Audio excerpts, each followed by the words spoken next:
Hi everyone, Mark here, and today I just want to talk about the notes on the guitar and how they're laid out, and how I think um, there's some good ways of like memorising these. There's a lot of notes to learn, um, but there's certain wee tricks and stuff you can use to help get these memorised.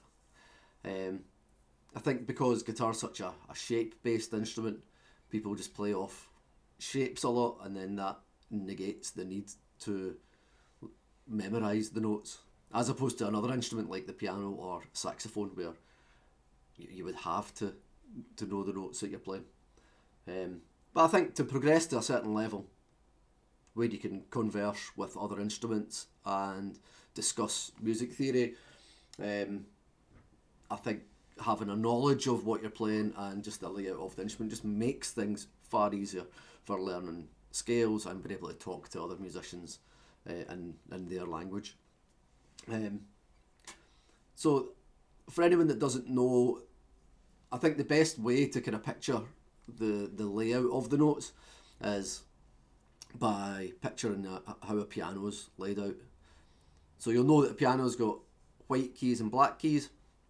It's got 7 white keys, which are the whole notes in the musical alphabet: A, B, C, D, E, F, G, then back to A, and then it's got 5 black keys, which are halfway points between those whole notes in certain places. So a whole note on a guitar, because there's that black key in the middle of 2 white keys. On a piano, that's just one step from white key to white key. On a guitar, that is 2 frets. So this is white key to white key. And then you get the wee black key in the middle here.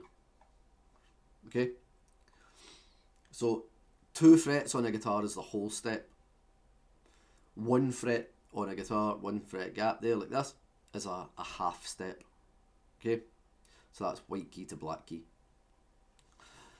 Now, not all white keys have a black key beside them. There's only 2 points in the musical alphabet where there's no black key, there's no half step in between 2 scale notes. And if you can remember these, it just makes everything far easier. So there's no black key between the notes E and F. So E just goes straight to F on the guitar. And there's no black key between B and C. So B just goes straight to C on the guitar. That's not a 2 fret jump. Now those black keys, they're halfway points between 2 certain notes. Let's take this note here. This note here on the 3rd fret is a G. And then 2 frets higher here on the 5th fret is an A. Which means we've got this kind of no man's land here in the middle here. So this note could either be known as G sharp. When you move G up a fret, this becomes G sharp. Or when you move A down a fret, this becomes A flat. So that fret there shares the same sound as 2 different notes. For just now, it doesn't really matter whether you call it G sharp or A flat. It's just good to know that when you move down the neck, the notes become flat, and when they move up the neck, the notes become sharp. So, without getting overly complicated just now, let's just learn where the white keys would be on the low string. So, you know that this is an E, and you only need that piece of information that there's no black key between E and F and B and C. That's the only piece of information you really need to know to be able to work out all the notes. So E will go straight to F, and then F will be 2 frets to G, because there's a black key in between F and G. G will go 2 frets to A, because there's a black key in between G and A. A will go 2 frets to B, because there's a black key in between A and B. B will go straight to C, so there's no 2 fret gap here. B goes straight to C, and then there's a 2 fret gap between C and D. There's the black key in the middle here, and then D back to E on the 12th fret again.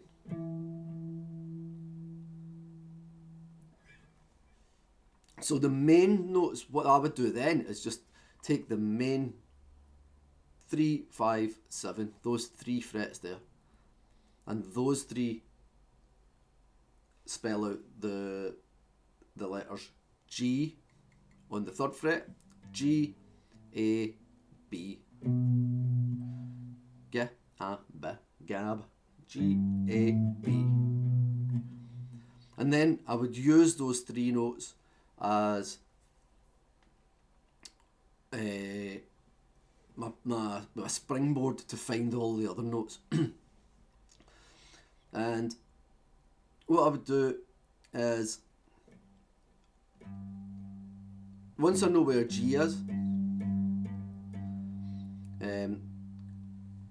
I would set the, like a metronome, or to begin with I wouldn't set a metronome, I'm telling lies, but I would play through the cycle of fourths. I'll put that in the comments below what the cycle of fourths is.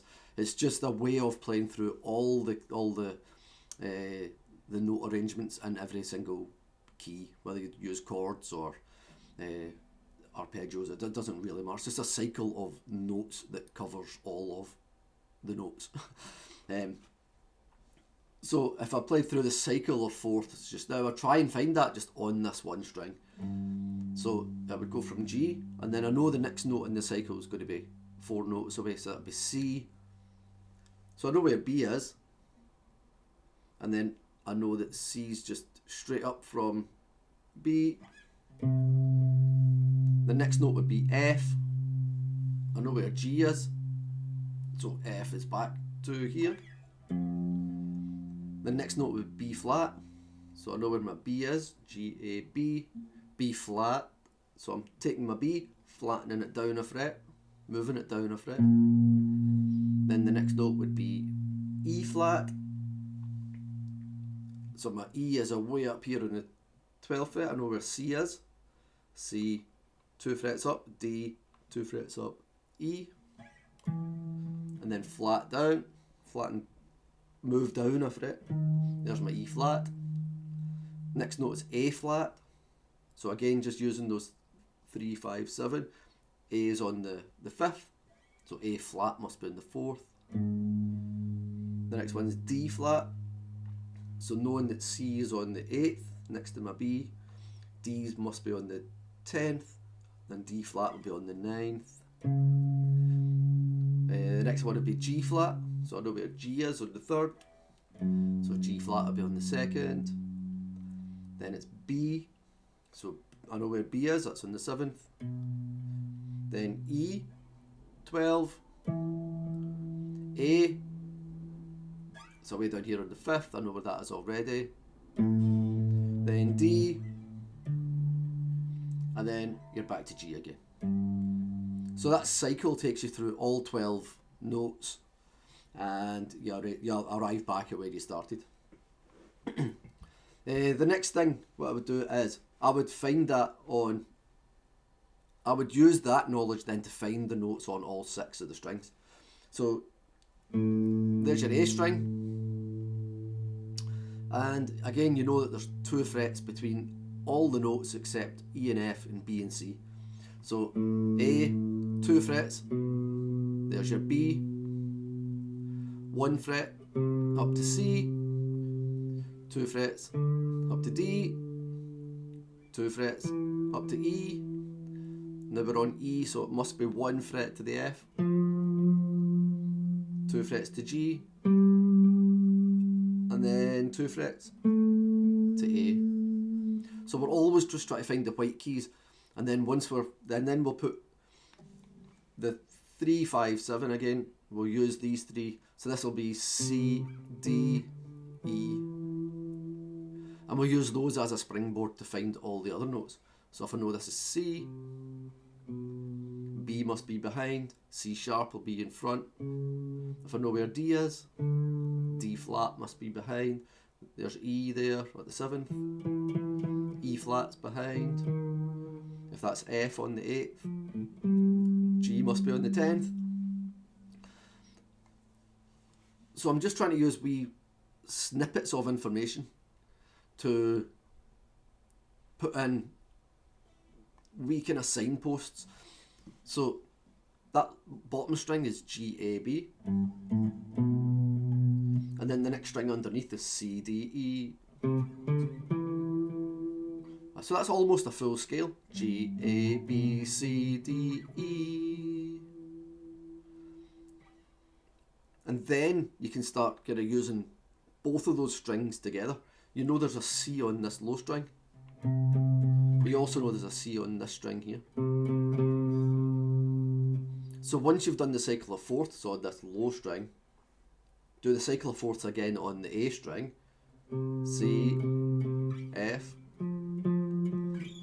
B flat, E flat, A flat, D flat, G flat, B, E, A, D, G, back to C, and then combine the low string and the A string.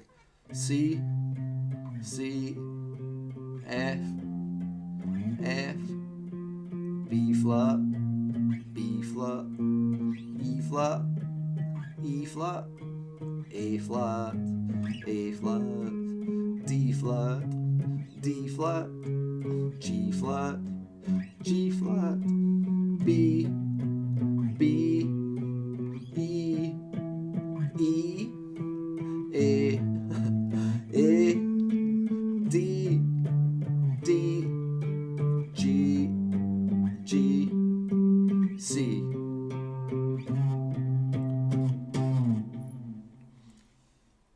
Then just take that through all of the other strings. Then again, all you need to really do here is, there's only 6 strings and it's all the same information on all the strings. It just the notes just kind of move up and down like a conveyor belt. And you'll get really, really good at this really, really quickly if you don't try and do too much too soon. So the best way to do this is that cycle of fourths, run it before your practice, before you start your proper kind of practice, and then run it at the end. And then pick one string and just do the one string for a week. And within 6 weeks, you'll have basically all the strings. You'll have all the notes on the strings learned. And it won't take long. 6 weeks isn't a long time, just if you do that a couple of times a day. And then the other way, because it's fine to be able to play C, C, C, C, C, C, C, C, C, C, F, F, F, F, F, F, F, F, F, B flat, B flat, B flat, B flat, B flat, B flat, B flat, B flat, B flat, B flat, etc. But the point of knowing where those notes are then becomes apparent when you start to break the fretboard into the sizable chunks that you need to put scales and arpeggios, chords, etc. All that good stuff. That becomes far easier to memorise and learn when you know where these notes are. Because, well, I'll try and just break that down slightly here, right? So this C here is pretty useless on its own. It's only got a kind of purpose when you can see the other C's that are related. to that around about that C there. What I mean by that is, if you take this C chord here, right, this is a C shape C, and the good thing about the guitar is all these chords can shift up and down the neck. Same with the A chord. You'll probably see this A bar chord.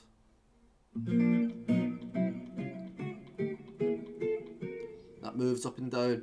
The E chord, bar chord, moves up and down. The G chord, that can move up and down. It's not very practical or nice to be able to do it.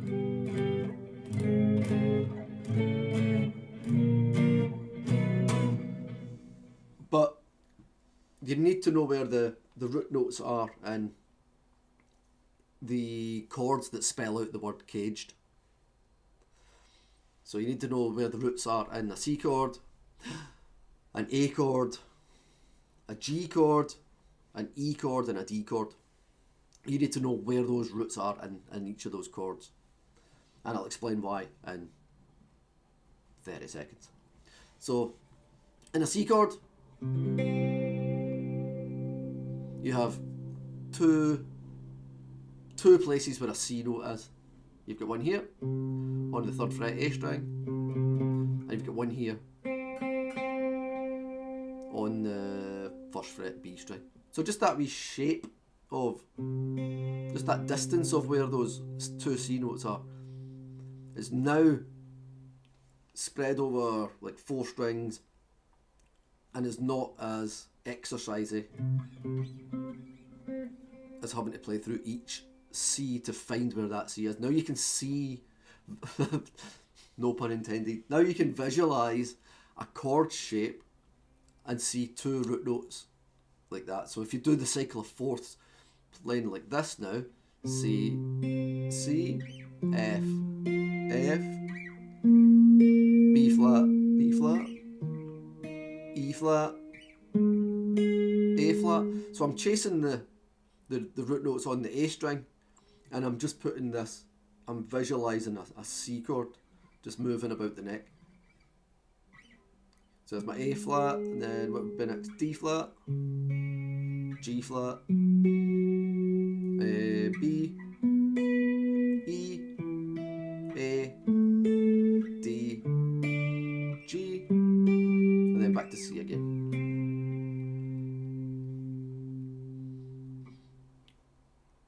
Then the next place you would kind of look for root notes would be in the A chord. So in an A chord, you have a root note on the A string. You've got 2 root notes in an A shape. You've got a root note on the A string and a root note on the G string. There's both your A's. If you looked at this as a bar chord, you'd have a root note on the A string and a root note on the G string.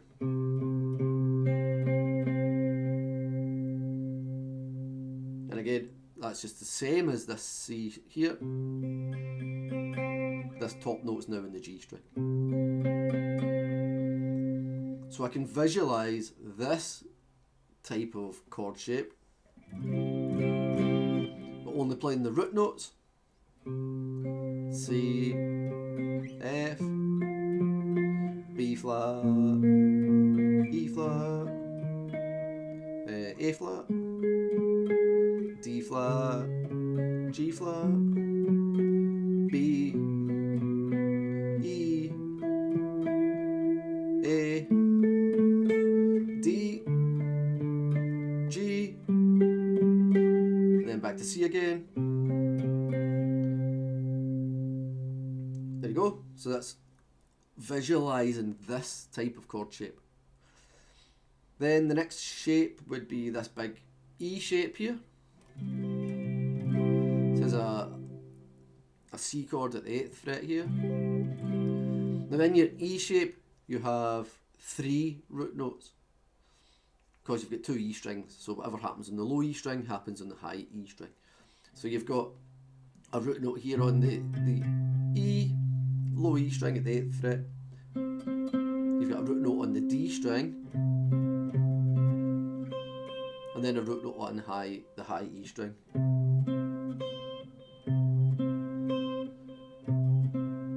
C, F, B flat, E flat, A flat, D flat, G flat, B, E, A, D, G, and then back to C again. And I'm just looking for this type of chord shape, and then seeing the notes within that shape. What would be next? The D chord shape. In a D chord shape, you get two root notes. You've got one on the D string, and one on the E string. So whenever I find a C or just any note there, there's a G. So that's what this would look like. I'm just finding G, G, C, F, B flat, E flat, A flat, D flat.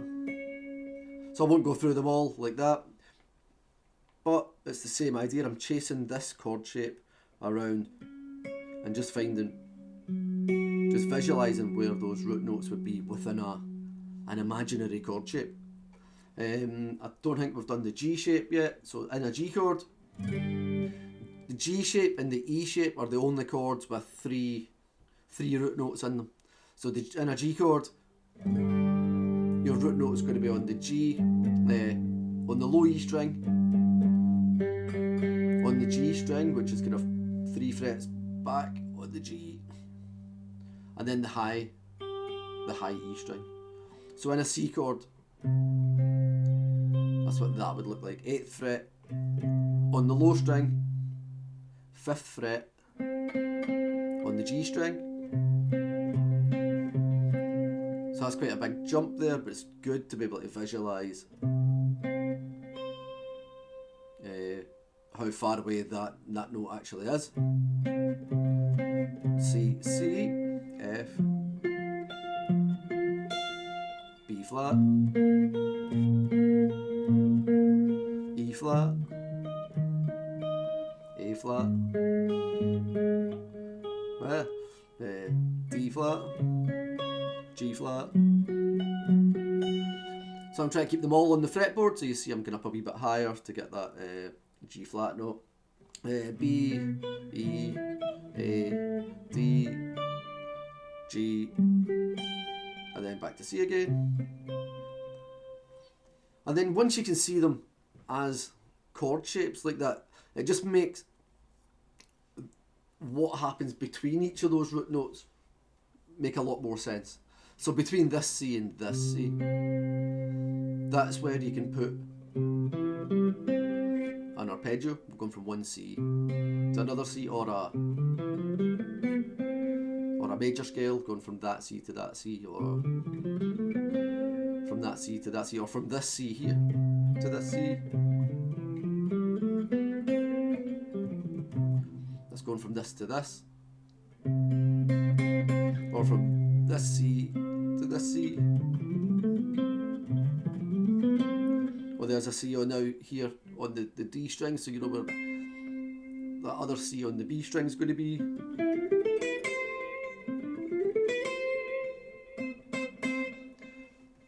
So knowing where those notes are on the neck are important, but also knowing where they are within each of their own chord shapes is also very, very important, because then you can start seeing scales and arpeggios as smaller pieces of information instead of big 6-string shapes that a lot of people kind of teach scales in. You can then just put them in between your root notes. There's an F and an F. Seeing this shape here, and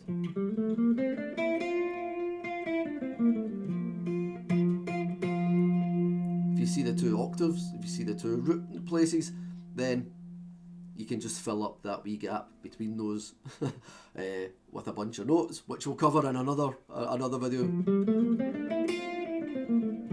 There's an F there and an F there. I'm seeing it from this shape.